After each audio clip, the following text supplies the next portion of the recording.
Order. Questions to the Prime Minister. Mims Davis. Number one, Mr. Speaker, please. Thank you, Mr. Speaker. I know the whole House has been deeply saddened by the death of Harry Harpham last week from cancer. After a distinguished career as a miner, an advisor to David Blunkett and a Sheffield councillor, he was returned to this place last May, succeeding David Blunkett himself. While he was only in this place a short time, he quickly became a popular MP, recognised for his commitment to his constituents and his beliefs. It's a measure of the man that he continued to carry out his work as an MP throughout his treatment. We offer his wife Jill and his 5 children our profound condolences. Mr. Speaker, this morning I had meetings with ministerial colleagues and others, and in addition to my duties in this House, I shall have further such meetings later today. Mims Davis. Firstly, may I associate myself alongside colleagues with the sentiments expressed at the sad loss of the member for Sheffield and Brightside and Hillsborough. He came to this House with an excellent record in local government and will be greatly missed. I'm sure the whole House send our condolence to his family at this sad time. Housing is the number one issue in my constituency. Queries on a workable local plan, looking after our green spaces while strongly offering that pure conservative value of the right to buy. Would the Prime Minister agree with me that our Help to Buy ISAs, one currently being taken out every 30 seconds, are the right way to promote both savings and encourage home ownership? Well, I absolutely agree with my honourable friend. One of the most difficult things for young people is to get that deposit together for their first flat or their first house, and that's where these Help to Buy ISAs, where we match some of the money they put in, can make such a difference. And it is right to note that 250,000 first-time buyers have opened a Help to Buy ISA. So what we've seen under this government is 40,000 people exercise the right to buy their council house. Now we're extending that to all housing association tenants, and we've seen 130,000 people with Help to Buy getting the first flat or the first house. There's more to do, mostly building houses, but helping people with their deposits is absolutely vital for our country. Jeremy Corbyn. Thank you, Mr. Speaker. I join the Prime Minister and the member for Eastleigh in paying tribute to Harry Harpham, the honourable member for Sheffield, Brightside and Hillsborough, a former miner who passed away last week. Just a short time ago, Harry used his last question here to ask the Prime Minister questions about the Sheffield Forge Masters and the steel industry. I hope the Prime Minister will reflect on his diligence in representing that industry and his constituency. Yesterday, Mr. Speaker, I had a chance to have a very nice conversation with Harry's widow, Jill, and his family. And I asked them to say, how would they like to remember Harry? And she gave me this message, which I'll read out. We've admired the bravery and courage he showed in his life, which was formed during the miners' strike and carried him forward for the rest of his life. I'm sure the whole House and many in the much wider community will remember Harry as a decent, honourable man, absolutely dedicated to his community and his constituents, and we're very sad at his passing. Mr. Speaker, also following the member for Eastleigh, I have a question on housing. I've got an email from Rosie. She's in her 20s.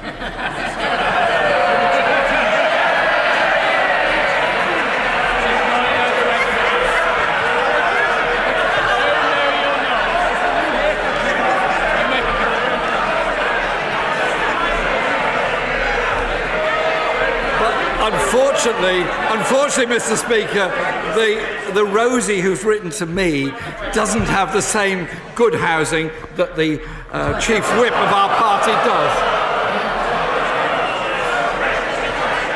But aspiration springs eternal.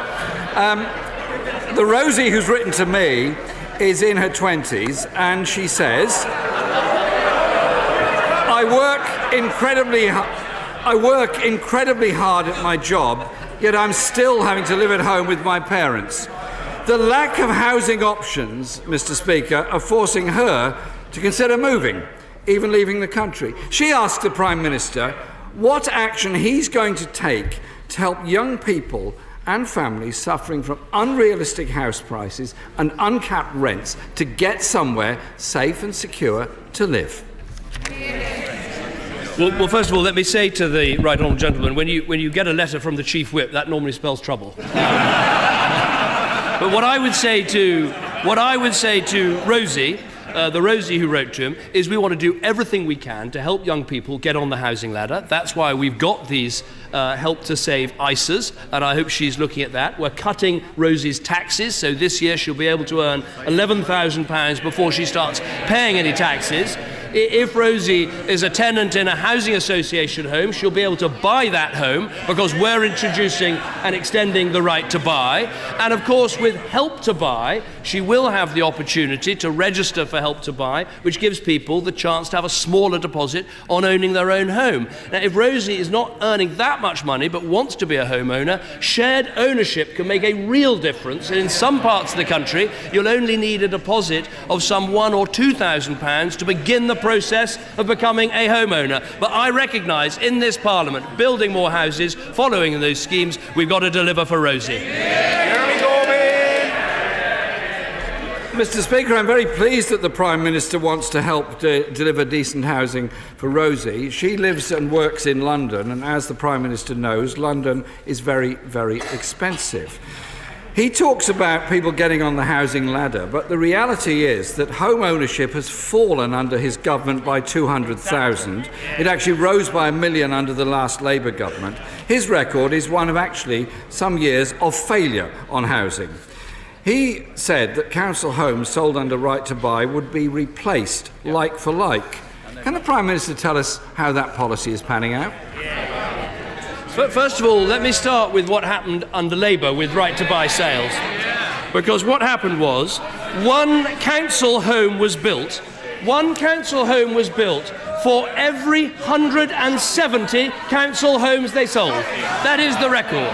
Now, we have said that we will make sure that 2 homes are built for every council home in London that is sold. That is because my honourable friend, the member for Richmond Park, insisted on that in an amendment to the housing bill.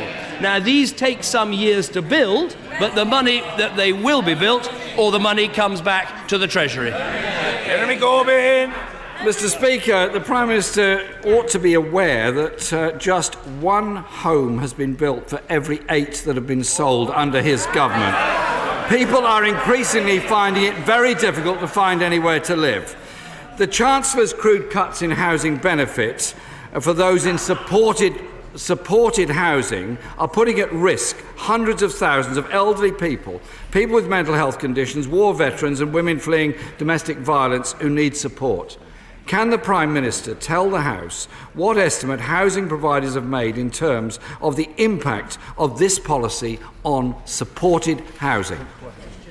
First of all, we are going to increase housing supply in the social sector by an £8 billion housing budget during this Parliament that's going to build 400,000 affordable homes. Now, when it comes to our reforms of housing benefit, yes, we have cut housing benefit because it was completely out of control when we came to government. There were families in London who were getting £100,000 of housing benefit per family. Think how many people, think how many Roses were going to work, working hard every day, just to provide that housing benefit for one family. Now, we support supported housing schemes, and we'll look very carefully to make sure they can work well in the future, but I make no apology for the fact that in this Parliament we are cutting social rents. So if Roses who are living in social houses going out to work will have lower rents under this government. Mr. Speaker, I'm pleased the Prime Minister finally got onto the question of supported housing.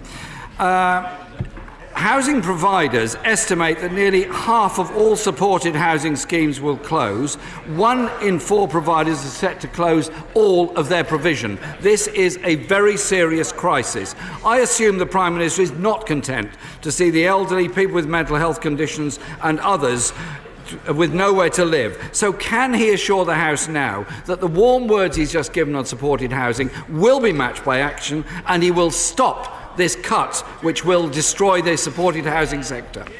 We will continue to support the supported housing sector, and the report that he quotes from was an opinion poll with an extremely leading question, if he actually looks at what it was he was looking at. But the changes that we're making, reducing social rents by 1% every year for 4 years, that is good news for people who go out to work, who work hard, who'd like to pay less rent. And that goes with the lower taxes that they'll be paying and the more childcare they'll be getting. The other change that we're making, which doesn't come into force actually till 2018, is to make sure that we're not paying housing benefit to social tenants way above what we would pay to private sector tenants. Because the simple point is this, and this is where I think Labour have got to focus: every penny you spend on housing subsidy is money you can't spend on building houses. So let's take this back. Let's take this right back to Rosie in the beginning. She wants a country where we build homes. She wants a country where you can buy a home. She wants a country with a strong economy so you can afford to buy a home. All of those things we're delivering. And you won't deliver them if you go on spending more and more money on subsidised housing and housing benefit. One day Labour's got to realise that welfare bills have to be brought under control. Mr. Speaker, Shelter estimates that the measures in the housing bill will lose 180,000 affordable homes over the next 4 years. The Prime Minister is actually overseeing a very damaging housing crisis. It's pricing out people from buying. It's not providing enough social housing. Therefore, many people are forced to rely on the private rented sector. The benches behind him recently voted against an amendment put forward by my honourable friend for homes to be fit for human habitation. Labour invested £22 billion in government in bringing social homes up to decent home standard. There are now 11 million people in this country who are private renters. Does the Prime Minister know how many of those homes don't meet the decent home standard? To listen to Labour when in the last 5 years we built more council houses than they built in 13 years. Where was he? Where was he when that was going on? 13 years and an absolutely hopeless record on housing.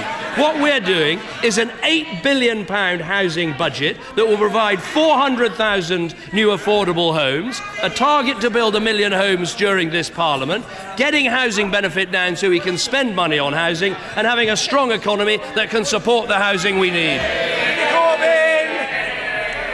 Mr. Speaker, I was asking through you, the Prime Minister, how many of the 11 million renters are living in homes that do not meet the decent home standard and therefore substandard. I'll help him. 1/3 of those in the private rented sector don't meet decent home standards. Shelter found that 6 out of 10 renters have issues such as damp, mould, leaking roofs and windows. It's simply not good enough. Millions are struggling to get the home they deserve. More families slipping into temporary accommodation, elderly threatened with eviction, homelessness rising, too few homes being built, social housing under pressure, families forced into low-standard, overpriced private rented sector, young people unable to move out of the family home and start their own lives. When is the Prime Minister going to realise there is a housing crisis in Britain? His government needs to address it now so that we do not continue with this dreadful situation in this country. Well, let me just take one of the figures that he mentions about homelessness. Homelessness is less than half the peak today that it was under the last Labour government. There's a simple point here. You can only invest in new houses. You can only restore existing houses. You can only build new houses. You can only support people into those houses if you've got a strong economy. Now, we inherited mass unemployment, an economy that had completely collapsed, a banking crisis, and now we've got zero inflation, wages growing, unemployment at 5%, an economy growing, and people able for the first time to look to their future and see they can buy and own a house in our country.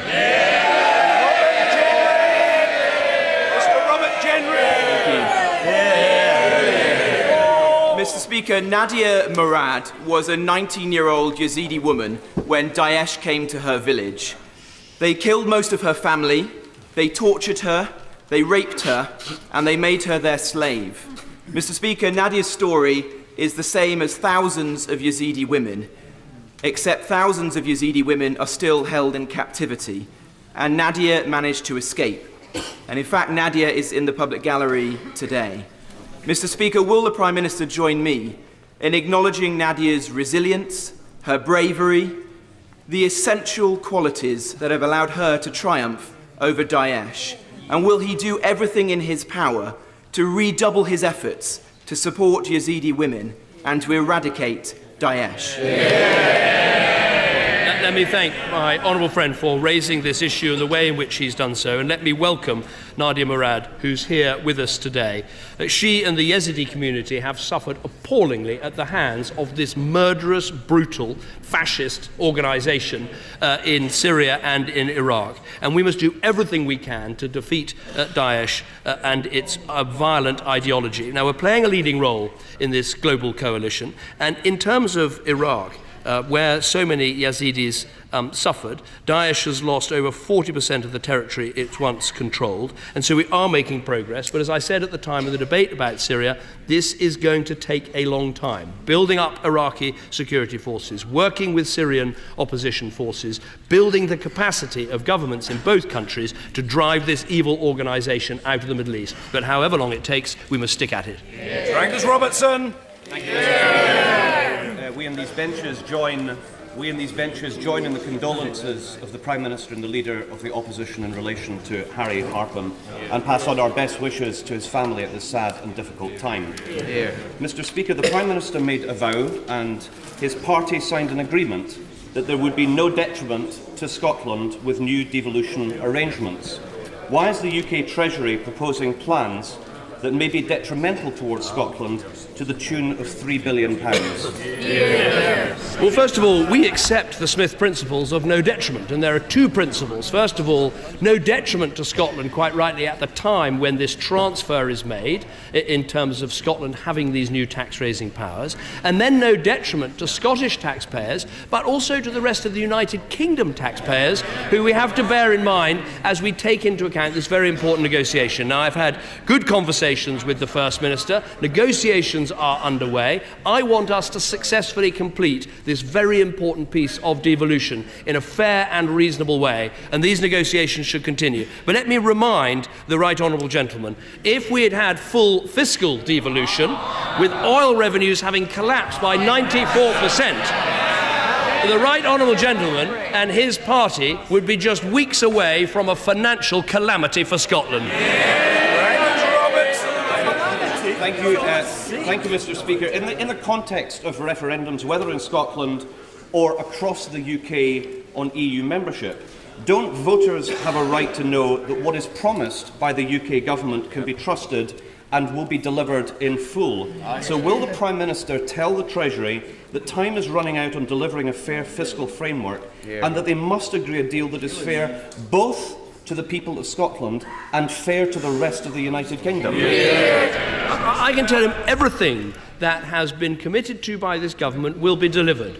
We committed to this huge act of devolution to Scotland, and we've delivered it. We committed to the Scotland Bill. We're well on the way to delivering it. All the things we said we would, including those vital Smith principles. But there's an ongoing negotiation to reach a fair settlement, and I would say to the Scottish First Minister and the Scottish Finance Minister, they have to recognise there must be fairness across the rest of the United Kingdom too. But with goodwill, I can tell you, Mr. Speaker, no one is keener on agreement than me. I want the Scottish National Party, here and in Holyrood, to have to start making decisions. Which taxes are you going to raise? What are you going to do with benefits? I want to get rid of, frankly, this grievance agenda and let you get on with a governing agenda, and then we can see what you're made of. Thank you, Mr. Speaker. The skills shortage in engineering in Wiltshire is particularly a problem. It is threatening and undermining all the work that we have done in job creation and also supporting businesses. It is, quite simply, a ticking time bomb. Mr. Speaker, may I ask the Prime Minister, what more can he do to remove the stigma, misunderstanding and all the problems associated around STEM subjects and STEM careers? Well, I think my honourable friend is absolutely right to raise this. There are special circumstances in Wiltshire because, of course, you've got the enormous success of Dyson, which is hiring engineers and skilled mathematicians and scientists from every university in the country, and long may that continue. What we will do is help by training 3 million apprentices in this Parliament. We're giving special help to teachers of STEM subjects and encouraging them into teaching. But I think there's a lot that business and industry can do to help us in this by going into schools and talking about what these modern engineering careers are all about. How much fulfillment people can get from these careers to encourage people to change the culture when it comes to pursuing these careers. Louise Ellman. Mr. Speaker, young people afraid of losing their homes, women denied the pensions that they were expecting, and increasingly the needy left exposed without the social care they need to live a decent life. When will the Prime Minister address these scandals? So what we are doing for pensioners is putting in place the triple lock so that every pensioner knows there can never be another shameful 75 pence increase in the pension that we saw under Labour. They know that every year it will either be wages, prices or 2.5%, and that's why the pension is so much higher than when I became Prime Minister. But of course we need to make sure there's a fair settlement for local government too, and we'll be hearing more about that later today. But this ability of local councils to raise special council tax for social care will help an area where there is great pressure. Nigel Adams. The Spitfire was a crucial element in our winning the Battle of Britain 75 years ago. And keeping our country free from tyranny. However, there are some who fear that our independent nuclear deterrent could be as obsolete as the Spitfire. Now, could my right honourable friend, the Prime Minister, assure the House and the country that this is not the case? It takes quite a talent in a Shadow Defence Secretary to insult Spitfire pilots and our brave submariners all in one go. Another week, another completely ludicrous Labour position on defence. I think the last word should go to the Honourable Member for Bridgend, and thank you, Twitter, for this one, who, as she came out of the PLP meeting, tweeted this: "Oh dear, oh my God, oh dear, need to go to rest in a darkened room." I expect she'll find the rest of her party will be there with her. Thank you, Mr. Speaker.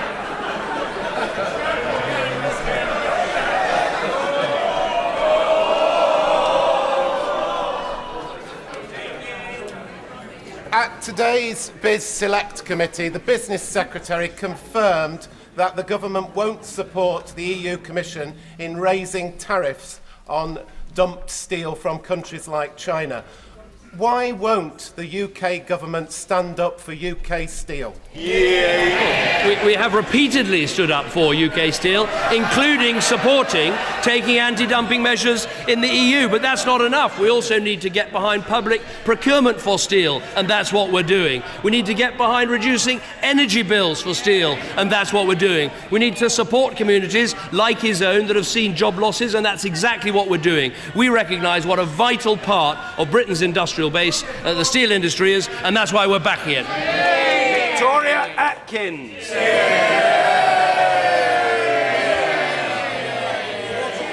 Thank you, Mr. Speaker. Julian Assange is accused of rape and is on the run. Despite this, a United Nations panel nobody has ever heard of declared last week that he has been arbitrarily detained and somehow deserving of compensation. Does my right honourable friend agree with me that this was a nonsensical decision, that Mr. Assange should hand himself over to the Swedish prosecutors, and that if anyone is deserving of compensation, it is the British taxpayer who has had to pay £12 million to police his Ecuadorian hideout. Well, my honourable friend is absolutely right. I think this was a ridiculous decision. You've got a man here with an outstanding allegation of rape against him. He barricaded himself into the Ecuadorian embassy and yet claims he was arbitrarily detained. The only person who detained himself was himself. And so what he should do is come out of that embassy and face the arrest warrant that is against him. He's being asked to stand trial in Sweden, a country with a fair reputation for justice, and he should bring to the end this whole sorry saga.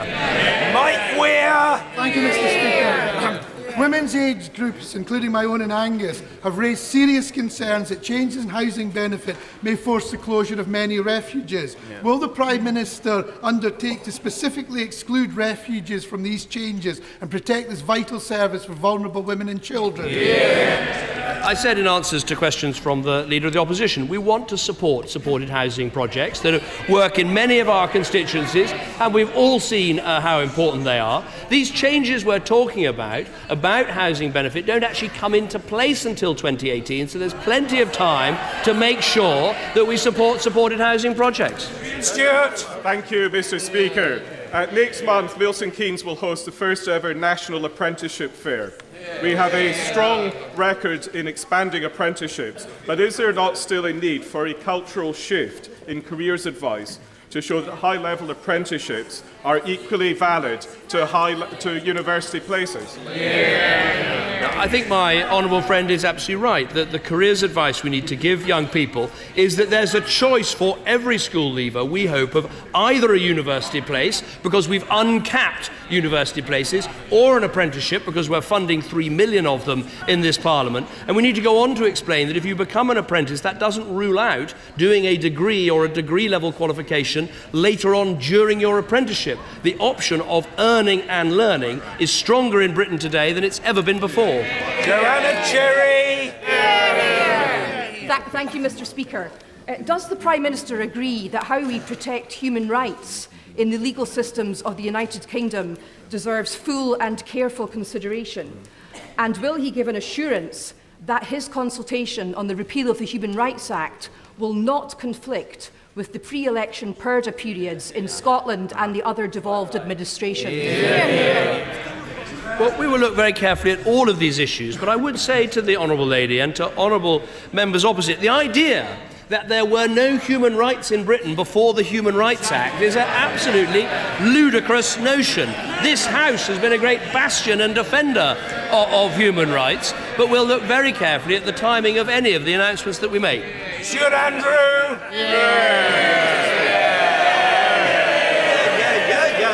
Mr. Speaker, I spent most of my working life in children's hospices who rely heavily on donations from organisations like Children in Need, who have a long and proud association with the town of Pudsey. Last week, Children in Need's most famous celebrity sadly passed away. Would my right honourable friend join me and the people of Pudsey in paying tribute to Sir Terry Wogan, who did so much to inspire millions of pounds to be donated to these causes? I'm certainly very happy to do that, and the honourable member representing his constituency, where Pudsey has such a connection with Children in Need, is absolutely right to raise this. I think Terry Wogan was one of the great icons of this country. I think, like many people in this House, you sort of felt almost you grew up with him, listening to him on the radio, in the car, or presenting Blankety Blank, or all the many other things he did. Perhaps many people's favourite was the Eurovision Song Contest, which every year he brought such great humour to. You didn't have to be a tog to be an enormous fan. I think we were all fans, and he'll be hugely missed, and his work with Children in Need was particularly special. John Nicholson! Mr. Speaker, sir, on Monday I attended the Work and Pensions Tribunal appeal hearing for my constituent, Mrs. Jackie Millen, a brave, inspiring woman who has dwarfism. Despite being unable to climb staircases except on all fours, she was awarded 0 disability points by her assessor. Can I ask the Prime Minister whether he has, as a constituency MP, himself attended any tribunal hearings, and if so, whether he found the process fair, dignified and compassionate? Well, I'm very happy to look into the specific case that he raises. As a constituency MP, of course I have people coming to my surgery with inquiries either about employment and support allowance or indeed about disability living allowance. And also I've got the experience, having had a disabled son, of filling out all the forms myself and looking forward to the new system, which I think with a proper medical check will work out better. So I have listened to these arguments, but we have to have a system of adjudication that is independent of politicians. And a milling. Thank you, Mr. Speaker. Growing up nearby, I always knew that I was nearly home when I saw the iconic cooling towers of the Rugeley power stations on the horizon. On Monday, the owners of the remaining power station announced its likely closure this summer. Will my right honourable friend ask the Secretary of State to meet with me and discuss further the government support that can be provided to the 150 workers and the provisions that can be made to ensure the site is redeveloped as quickly as possible? I will certainly arrange for that meeting to take place, and we should thank everyone who's worked at power stations that then come to the end of their lives for the work that they've done to give us electricity, to keep the lights on, to keep our economy moving. But I think she's absolutely right. As coal-fired power stations come to the end of their lives, we must make sure that proper redevelopment takes place so we provide jobs for constituents like hers. Thank you, Mr. Speaker. The Football Supporters Federation is considering calling on fans to hold mass walkouts in order to get their voices heard about the issue of ticket prices. Will the Prime Minister act to give fans a place at the table in club boardrooms in order that their voices can be heard when issues such as ticket prices are being discussed? I will look very carefully at the suggestion the honourable gentleman makes, because I think there is a problem here where some teams and some clubs put up prices very rapidly every year, even though so much of the money for football actually comes through the sponsorship and the equipment and other sources. So I'll look very carefully at what he says. Dr. Julian Lewis.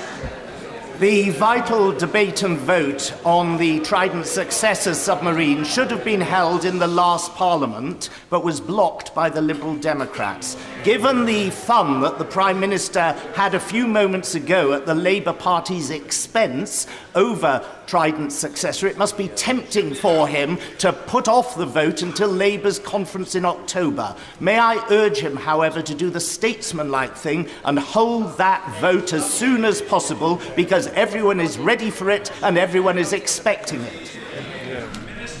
Well, what we should do is have the vote when we need to have the vote, and that's exactly what we will do. But no one should be in any doubt that this government is going to press ahead with all the decisions that are necessary to replace in full our Trident submarines. And I think the Labour Party should listen to Lord Hutton, who was their Defence Secretary for many years, and he says this: if Labour wants to retain any credibility on defence whatsoever, it had better recognise the abject futility of what its leadership is currently proposing. So I hope when that vote comes, we'll have support from right across this House of Commons. Gareth Thomas! In light of today's damning National Audit Office report on teacher shortages, will the Prime Minister now take urgent steps to help excellent schools such as those in my constituency recruit and crucially retain the best teachers, including by extending the so-called inner London waiting to all Harrow schools and indeed other suburban schools in London too?